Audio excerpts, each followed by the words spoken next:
football. Both teams who played in the Super Bowl last year are not playing good football right now. I know you predicted the Bengals one, so you're trying to bump your chest a little bit. We didn't really see the Rams one coming. I don't know why they're struggling this much, but the Rams just lost to the Dallas Cowboys and pretty badly. It wasn't as close as the score looked. Outside of Cooper Kupp's long touchdown, they did absolutely nothing on offense. They only scored 10 points. So the question is this. They're both clearly going through a Super Bowl hangover. Who can get out of it? Who can get out of it and bounce back for their season, to save their season? Is it the Bengals or is it the Rams? Yeah, definitely the Bengals. I agree. Yeah, I'm going to go with the Bengals. First of all, I never realized that well, I heard someone say, I don't know if it's true, but whoever wins the Super Bowl, the following season, they end up having the hardest schedule in the league. Yeah, that's how it works. Okay, so the Rams are in trouble then, bro. The Rams are in trouble because, one, they don't have another wide receiver. Robert Woods is out. I don't know why they're not trying to pay Odell because they need saw that, right? You saw the tweet? Help. Yeah. Like, I mean, they lowballed him, so they need another playmaker. You can't just count on Cooper Kupp and Higbee. They have absolutely no run game whatsoever. Who's their running back? They gotta get Akers out. I mean, he's just not producing. I posted this earlier. Daryl Akers is averaging 3 yards a carry. Darrell Henderson is averaging a yard more per carry with less touches. He has about 30 less yards, and he's got like 20 more catches. Why are we still playing Akers? It's not working. Like, he's not – maybe I don't think he's recovered from that serious injury that he had when he rushed back. Yeah. Maybe he should have rushed back. Thank you. I remember saying that. Stafford, every game he gets nicked up. The O-line ain't playing well. So the defense – they're super top heavy. They're paying guys like Aaron Donald, Stafford, Cooper Kupp all this money. They traded a bunch of draft picks. Remember, that's how they got Von Miller. That's how they got Odell. So they hedged it all future, but they ended up winning the championship. But now you're going to see the effects of them giving away draft picks and signing these mega contracts. So, and also, if you look at the Bengals, I mean, they're playing in a division where I picked the Ravens to win, but that Ravens defense ain't really playing the best right now. Cleveland keeps on shooting themselves in the foot. Pittsburgh is totally done. So they can catch up. Right. They can catch up. And Ravens are definitely letting them in because they should be at least 4-1. Yeah. At least, Yeah. I think it's the Bengals too. I think the Bengals are they just got to get Jamar going. I don't know what's going on with that. They're just, it doesn't seem, maybe they're playing him differently, which we expect. They're not giving Joe enough time to pass. They have a brand new offensive line. Literally everyone on the offensive line is brand new, so they don't have no cohesiveness. When they're giving him time, he's cooking. But he's cooking with T. T's cooking. Jamar is struggling. But they're double teaming Jamar though. So you got to buy him more time. I mean, everyone's gunning for Jamar, bro. I mean, he's leading the league in sacks allowed. I mean, their O-line is leading the league in sacks allowed already. And it's not even close. I don't even know who the second team is. Bengals are number one with a brand new offensive line. Yeah. I think it's going to be the Bengals. The Rams. The one thing that I know about Odell is that brother likes to feel like he belongs somewhere. And when he went to the Rams last year, he felt like he belonged there. Okay. And what I do know is, again, I mentioned this and people kind of laughed it off a little bit. Well, that's not a big deal. Not only was the Allen Robinson signing wait, what? Y'all don't trust that I'm going to get back to that point, which I understand for the Rams. You got to go and fill in spots. Odell's not going to be here right away. You got to fill in the spots.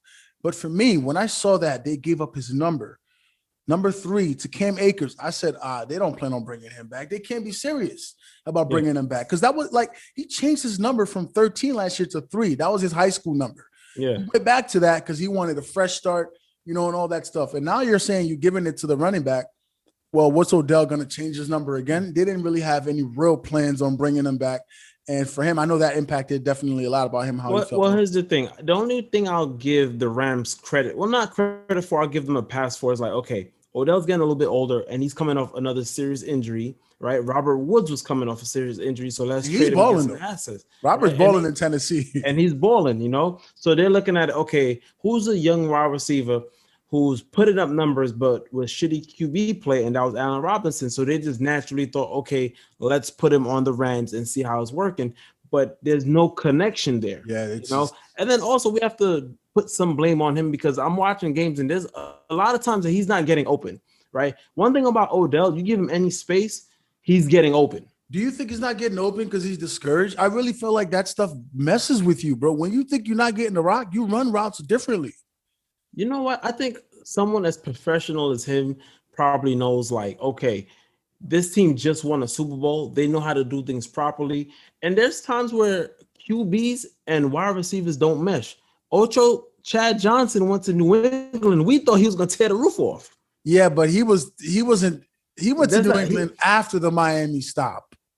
Like, this was not after or before. Chad. It was after. But Chad wasn't really old at that point. Like, no, I don't know. I think it wasn't prime Chad anymore. He didn't play after Miami. Once that incident happened, he never played again. So he went to New England first. Nah, bro. He went. Sure?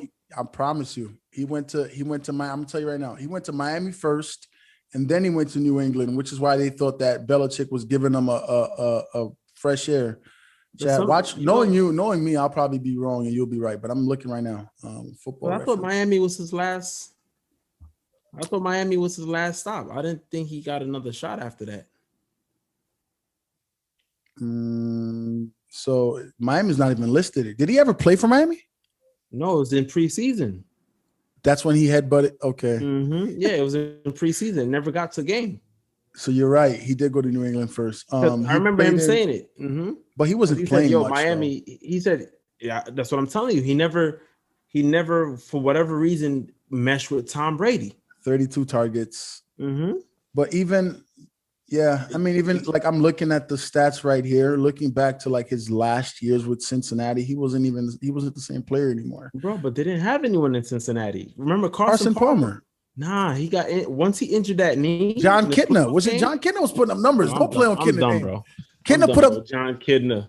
John Kitna was putting up, he was tossing that thing. No, after Palmer, it was Andy Dalton. So I don't know how many seasons Chad played with Andy I don't think he played with Andy at all. I don't think so. Because Andy came in with AJ. 2010 was his last year with Cincy. He had 67 catches, 831 yards. He still had some in the tank where he could have. Yeah. But sometimes it just don't his career, man. His peak was really good. My goodness. Who, Ocho? Bro, Pro Bowl every year. 1369, 1,400 yards, 1,200 yards, 1,300 yards, 1,400. Yeah, Chad was him. Yeah, him and TJ was putting up numbers, bro. Benzada. And then Chris Henry, rest his soul. That brother was nasty too. Yep. All right. So you think the Bengals are more likely to get right than the Rams? Yeah, I just think their schedule will allow them, their division will allow them, and they have the playmakers there. It's not like the Rams who don't have playmakers. They have the playmakers. They just got to get right. Do the Rams make the playoffs? No, hell no. It's over for them, bro. It's over for them, bro. It's over for that balling. Wow. This is how you beat the Rams. Go up by 10. Yeah. You get up 10 on them boys, they're not coming back, bro. And Stafford looked like he's seeing ghosts, like in that pocket when them blitzes is coming or the O-line can't keep guys off his back. He looks bad. He's throwing pick sixes like every week, it seems like. Yeah, because who's in their division? 49ers? 49ers, the Seahawks who are playing well, and the Cardinals who look like they have some life. That's and they what I'm saying. Back.